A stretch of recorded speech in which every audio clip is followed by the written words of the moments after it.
Che a harrod maha Sophie. Ha me son na suringo en je mag me een hule ilaide den dul me.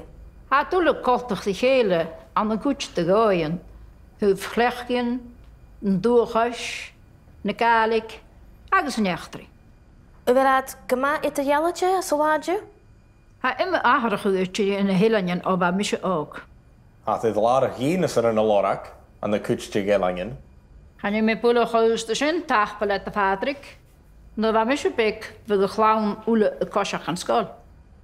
Bigge hulletingen prinkalik, net dat was schiefse pik. Bij je voor een machine voedig, agus voor kalik ik je gloeien jullie. Bij perle we ga ik naar Hoerselen. Kerson wa oerselen al naatje op pik. San lauw was een daadje. Een mooie dag agus een kastel. Ga we gaat de voedig vat de pleerme. We gaat de tjene gierskig agus een helk. Ha echt in de keeltag gema nog. Ha me de video met jouw maat wonen noren. A wil oes kazrood, a go gaan jelling skienach maha. Ha me aan ik me al aan. Agus?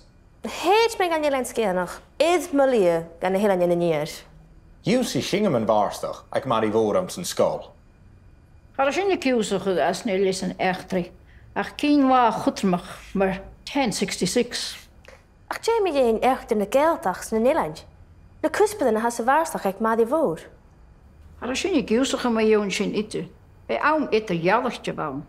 A clown maar een duwe kieuze parach maar echtri heen. Ze bannen gaske van de maar die woord. We gaan pleinen mag met een voertuigje, eigens met strieën jaren. Eigens gaat het schrijven vachkel paarsdag, dus er wordt keuken pleinen geus. Ga je zin wat koeter mag tranalaaien scholen akkems. Vatik, je had al heen dat we ze vliegen ten huizen zo zeggen.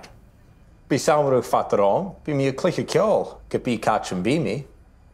Stje maar tjen heen eten. Je had pleinen rang gelas en jonnet. Maar goedje, ja, stoch ik wel een down maken, gaal in mijn hoogte.